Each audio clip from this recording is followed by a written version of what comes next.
Ragging मैंने शुरू से देखी है, हमने रैगिंग लिया भी है। अच्छा अच्छा। यस, चीजें लिमिट से बाहर जाने लगी तो हमने इसको कंप्लेन किया है, एक्शन भी करवाया है। कोई होता है जो इस चीज को लेकर मतलब आवाज उठाता है। गलत हरकतें करना या फिर रात में 12-1 बजे आके वो उसे रैगिंग ने एक तरह से ना अननेसेसरी परेशान करना हो जाता है। कुछ अराजक तत्वों द्वारा की गई बदमाशियों को मिक्स करके उसको रैगिंग का नाम दे दिए हैं।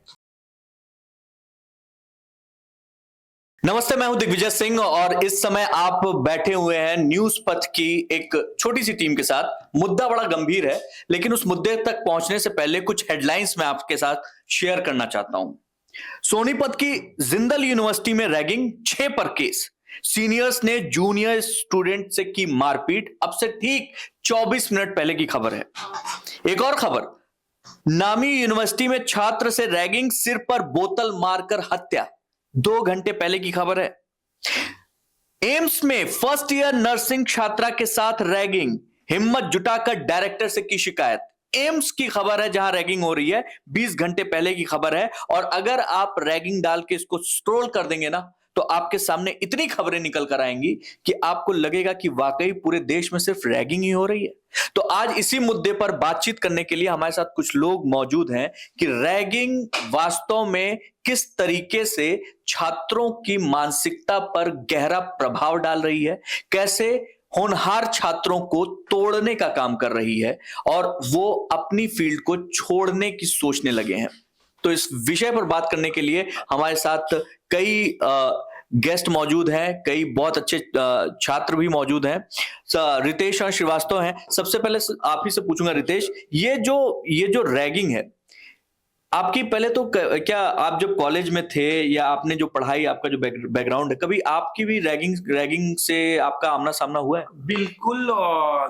सबसे पहले मैं न्यूज पथ की टीम को और दिग्विजय जी आपको थैंक्स बोलूंगा कि इतने एक सीरियस टॉपिक को, इतने एक जरूरी टॉपिक को आपने डिस्कशन के लिए रखा, क्योंकि ये एक ऐसा टॉपिक है जिस पर डिस्कस होना चाहिए। क्योंकि कुछ चीजें ऐसी होती है ना जिसका नाम सुन के ही या तो हम डर जाते हैं, नर्वस हो जाते हैं अगर हम स्टूडेंट हैं, या तो फिर अगर मैं सीनियर हूं तो मैं इसका इमेज ऐसा बनता है कि रैगिंग मतलब मुझे तो भाई मजे लेने हैं, मजे इन द सेंस प्रताड़ित करना है। तो पहले इस शब्द का समझिए मतलब क्या है और वास्तव में रैगिंग का मतलब क्या होता था। रैगिंग इतना कॉम्प्लिकेटेड चीज नहीं है। और सच बताऊं तो हमारे टाइम पे मैं ग्रेजुएशन में मैंने technically I completed my BCA और उसके बाद मैंने एमबीए किया है पुणे यूनिवर्सिटी में। हॉस्टल में हम लोग करीब 3 साल रहे हैं। 2 से 3 साल हॉस्टल में पुणे में रहा हूं। उसके बाद मैं ग्रेजुएशन में भी अकेले ही रहे हैं हम लोग। स्कूलिंग भी मेरी ऐसी जगह से हुई है जहां मेरा ज्यादातर समय, मैं उस समय रहता तो घर पे था लेकिन ज्यादातर समय हॉस्टल में ही, कॉलेज के हॉस्टल में बीतता था। तो रैगिंग मैंने शुरू से देखी है। और अगर मैं बात करूं, मैं यूपी में भी रहा हूं, महाराष्ट्र में भी रहा हूं और मध्य प्रदेश में भी रहा हूं। तो रैगिंग को मैंने बड़ा करीब से देखा है। मेरी रैगिंग हुई भी है, हमने रैगिंग लिया भी है। अच्छा अच्छा। यस। और सच बताऊं तो जब चीजें लिमिट से बाहर जाने लगी तो हमने इसको लीगल भी किया है, लाइक कंप्लेन किया है, एक्शन भी करवाया है। यस, रैगिंग से हमारा, अगर आपका जो सवाल था कि आपने ये फेस किया है, अनुभव है, तो मुझे अच्छा अनुभव रहा है रैगिंग से। अभी इसके बारे में इतना ही बोलूंगा कि चीजें अपने लिमिट में, अपने दायरे में होनी चाहिए, जो कि बहुत नुकसान वाली चीजें नहीं है। अगर आप अपने घर में अपने बच्चों को डांटते हो गलत चीजों पे, या कभी कभी आप उनके साथ भी मस्ती मजाक कर लेते हो, एक दूसरे से बॉन्डिंग बढ़ाते हो, रैगिंग का स्टार्टिंग पर्पस वही था। आप दीक्षा, राइट? दीक्षा, आप अभी स्टूडेंट हैं। आप किस प्रोफेशनल लाइफ में आप अभी कहाँ पे हैं, कौन से ईयर के स्टूडेंट हैं?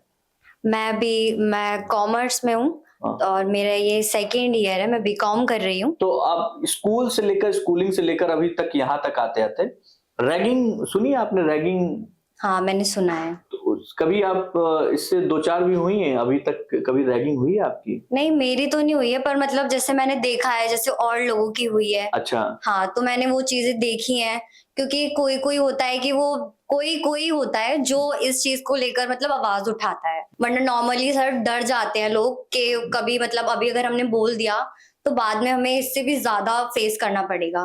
तो ज्यादातर लोग इसको मतलब सीरियसली ले जाते हैं, कभी कभी तो ज्यादातर स्कूल चेंज कर लेते हैं या फिर कॉलेज चेंज कर लेते हैं, पर वो कुछ और नहीं कर पाते। तो ये तो बहुत बहुत तरीके से देखा जाए तो वो बहुत काफी गलत चीज हो गई। हाँ, है ना? काफी ज्यादा। गरिमा है, गरिमा से भी बात करना चाहूंगा। गरिमा, रैगिंग को लेकर एक भ्रांति है कि जो हॉस्टल में बच्चे रहते हैं मोस्टली उनके साथ ये चीजें ज्यादा समझ में आती है। आपने अपना एजुकेशन हॉस्टल में बिताया है, तो आपको ऐसे किसी चीज से दो चार होना पड़ा हो कभी? मेरे को तो नहीं। हाँ। मेरे कॉलेज में बहुत स्ट्रिक्ट रूल था जब हम फर्स्ट ईयर्स में थे, हाँ। तो कि हम सीनियर विंग्स में नहीं जा सकते, सीनियर हमारे हॉस्टल में नहीं आ सकते। तो Okay. रैगिंग से रिलेटेड आए मेरे कॉलेज में बहुत स्ट्रिक्ट रूल्स रहे हैं, तो मैंने तो नहीं देखे। मदन जी, आपसे भी पूछना चाहेंगे कि आपका क्या अनुभव रहा? दिग्विजय जी, मैं कभी हॉस्टल में नहीं रहा हूँ। मैं इलाहाबाद यूनिवर्सिटी में जब पढ़ता था तो अपने घर से ही आता था स्कूल, अच्छा, कॉलेज। Allahabad but university. हाँ, बट अभी एक घटना है 16 जनवरी की, इसी महीने की, लास्ट मंथ की। इलाहाबाद में रैगिंग हुई है। 3 छात्रों के साथ रैगिंग हुई है। रात में 12 बजे उनके रूम पे जाया गया, सीनियर बच्चे गए, वहां पे उनके जबरदस्ती गेट खुलवाया, उनके कपड़े फाड़े गए, उसके बाद उन्हें हॉस्टल से बाहर निकाला गया। ये इलाहाबाद यूनिवर्सिटी का घटना है, अभी का 16 जनवरी का। उसके बाद उनके पेरेंट्स आए हैं स्कूल में साथ में। उसके बाद उनको 3 जो भी लड़के थे उन्हें वहां से निष्कासित हटा दिया गया है।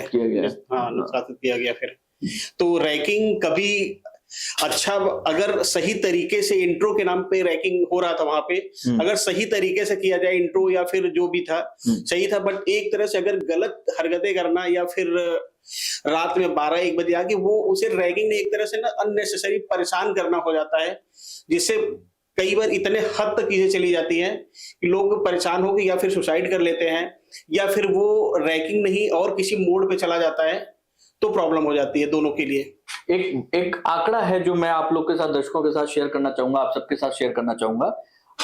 हिंदुस्तान में जो कोटा है, कोटा से अभी कोटा, रितेश जी, बहुत ज्यादा जो है सुर्खियों में था, क्योंकि वहां पे बच्चों ने जो है सुसाइडल अटेम्प्ट किया, अपने कई बच्चों ने अपनी जान ले ली। आपको पता है कोटा राजस्थान में जितने बच्चे इस तरीके से डिप्रेशन में जाके करते हैं, उससे कहीं ज्यादा बच्चे जो मेडिकल फील्ड से जुड़े हुए हैं, वो जो है रैगिंग के दौरान या रैगिंग से परेशान होकर सुसाइड कर रहे हैं। 5% का जो है 5% का रेशियो है, 5% का रेशियो है पूरे 100% में। 5% बच्चे ही यहाँ पे मेडिकल के छात्र हैं, मेडिकल में पढ़ाई कर रहे हैं, लेकिन उन 5% के बच्चों में 45% का रेशियो है जो इस तरीके से रैगिंग की वजह से परेशान होकर या वो अपने फील्ड चेंज ले रहे हैं, या फिर वो सुसाइडल अटेम्प्ट कर रहे हैं, या फिर वो डिप्रेशन का शिकार हो चुके हैं। आपने जो आंकड़ा बताया दिग्विजय जी, इंपॉर्टेंट है ये आंकड़ा जानना। बट सबसे पहले मैं फिर से आप लोग को बताना चाहूंगा, आपने कभी सुना है कि कोई ऐसी घटना कि इंसान को सांप तो काटा, लेकिन वो सांप काटने के पहले उसके डर से उसकी मौत हो गई? ये कभी सुना है आपने? कोई आदमी गिरा, लेकिन गिरने की वजह से उसको चोट लगने से नहीं मरा, वो इस डर से हार्ट अटैक से मर गया। तो रैगिंग एक ऐसा वर्ड बन गया है, कुछ अराजक तत्व हैं जो इसका गलत फायदा उठाते हैं और लिमिट क्रॉस करते हैं। ये हरकत उनकी, अगर ये रैगिंग वर्ड ना दे, इसको एक बदतमीजी या उनकी लाइन क्रॉस करके किसी को परेशान करना, या ऐसे आप कह सकते हैं गुंडागर्दी करना, इस तरह का अगर आप बात करना वर्ड देना चाहते हैं तो ये सही वर्ड है। तो अभी क्या हो गया कि हम रैगिंग को और उसके एक कुछ अराजक तत्वों द्वारा की गई बदमाशियों को मिक्स करके उसको रैगिंग का नाम दे दिए हैं। लेकिन वो तो मैं आपको एक चीज बताना चाहूंगा, जो फिगर आपने बताया, जो नंबर आपने बताया, उसी पे बात करना चाहूंगा। आप एक बार फिर से उठा के वो डेटा देखिए। कोटा में हो रहे सुसाइड अटेम्प्ट, कोटा में हो रहे इश्यूज जितने आपको पता है अगर, तो अभी का मैं आपको रिसेंट इस साल का कोटा का नंबर बताता हूं। सारे हॉस्टल लास्ट ईयर कोविड के पहले तक, इवन कोविड के बाद भी कोटा फुल जाता था। हमारे बहुत सारे लोगों ने बिजनेस व्यापार शुरू कर दिया था कोटा में, लॉजिंग, फूडिंग और हॉस्टल का, और आज के डेट में कोटा खाली है। आप ये समझ रहे हो, कोटा जैसा जगह बिल्कुल खाली है, लोगों को मतलब हॉस्टल में एडमिशन के लिए कोई नहीं मिल रहा है। रीजन उसके पीछे ये है कि रैगिंग वहां नहीं होता था, वहां लोग अपनी असफलताओं से डर के डिप्रेशन में आके और सक्सेस होने का जो प्रेशर है उसकी वजह से कितने लोग माँ वो बाप। चीज तो न्यूज में आ जा रही है। नहीं, मैं आपको ये बताना चाह रहा हूं कि उस चीजों को भी लोग, वहां की जो घटनाएं होती है ना, उसको भी लोग इसको मिक्स कर रहे हैं। पहली चीज। दूसरी चीज, आप ये समझिए, मैं आपको अगर बुला रहा हूं इंट्रोडक्शन के लिए या रैगिंग के नाम पे, मैं आपको बुला रहा हूं कि कमरे में आइए या क्लासरूम में आइए, तो आप पहले से डर जा रहे हैं। और फिर मैं छोटा सा भी चीज बोलूं, मेरे पास बहुत सारे एग्जांपल हैं कि हमने रैगिंग में क्या क्या किया, हमने करवाया क्या। जैसे गरिमा जी ने बड़ी अच्छी बात बताई कि मैं भी था अपने टाइम पे, मैं भी शरारती बच्चों में था। जैसे सीनियर विंग का आपने बोला, जूनियर विंग में एंट्री नहीं था, हमारे टाइम पे भी नहीं था। अब हम लोगों ने क्या किया था, मतलब सॉरी मुझे नहीं पता कि ऑफिशियली बताना चाहिए या नहीं, बट ठीक है, एक टाइम हुआ हमें वो सब शरारत किए, तो मैं बता रहा हूं। हम सारे सीनियर मिलके जूनियर से एक बच्चे को हम लोगों ने भेजा उसके जूनियर विंग से, और सारे बच्चों को बाहर बुलाया। हमारी एंट्री मना थी, उनकी एंट्री मना थी, बट रोड पे कोई मना नहीं कर सकता था। हमने लाइन से बच्चों को लाइन पे से खड़ा किया, और वहां it was just a fun and introduction. किसी को हमने फिजिकली हरास नहीं किया, बस क्वेश्चन पूछना शुरू किया, किसी से कुछ एक्टिविटी करा रहे थे। और यस, दैट वाज नाइट, क्योंकि दिन में अलाउ ऐसे भी नहीं था, तो नाइट में हमने सबको खड़ा करके रैगिंग लेना शुरू किया। बट हाँ, हमें अपना लिमिट पता था।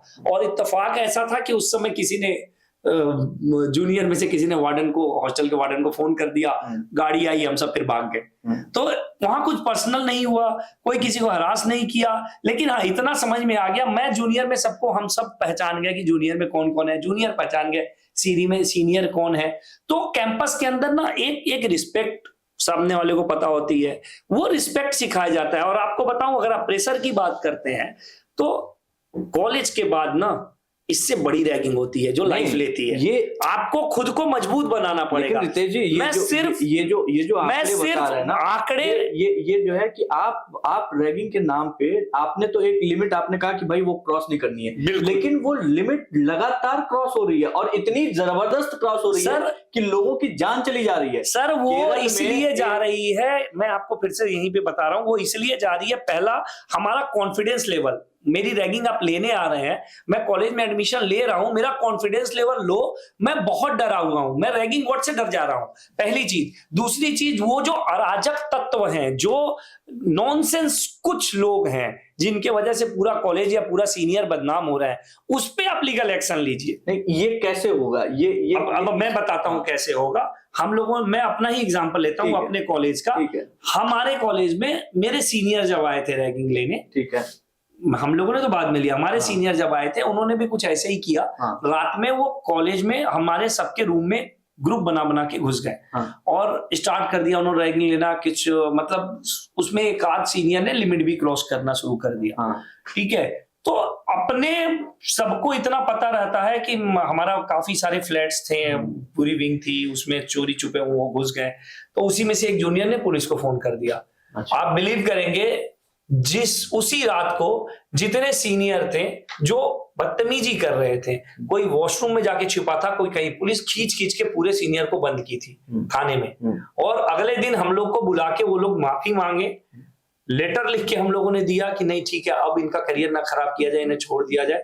और उसके बाद सारे सीनियर छूटे। वो बदतमीज लोग थे जिन्होंने लिमिट क्रॉस की थी। मैं ये तो आप लोग होते ना कि आप लोगों ने एक्शन लिया, नॉट एवरीबॉडी इज इतना स्ट्रांग। यही मैं बोलना चाहता हूं कि एक्शन लेना पड़ेगा। यही मैं बोलना चाहता हूं कि हमें थोड़ा जागरूक होना पड़ेगा।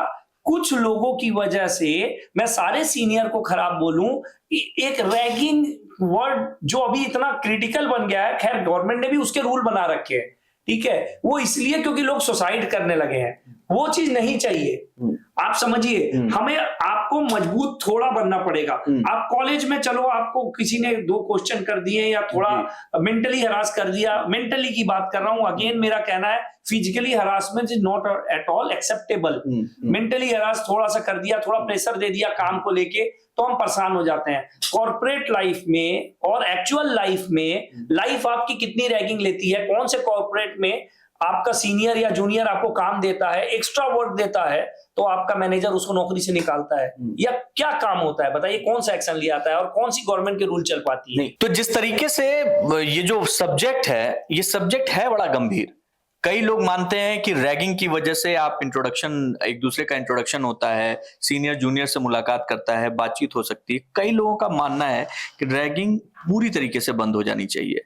कॉलेज में, स्कूल्स में अगर आपके साथ ऐसी कोई घटना घटित हुई है, रैगिंग से आप पीड़ित हैं या आपने ऐसा कुछ देखा है, तो आप हमें कमेंट करके बता सकते हैं। आपको एज अ गेस्ट मैं इनवाइट करना चाहता हूं, आप हमारे स्टूडियो आ सकते हैं, हम आपके साथ एक लंबी परिचर्चा करना चाहते हैं। जरूर कमेंट कीजिएगा और हमसे अपनी बात साझा कीजिएगा।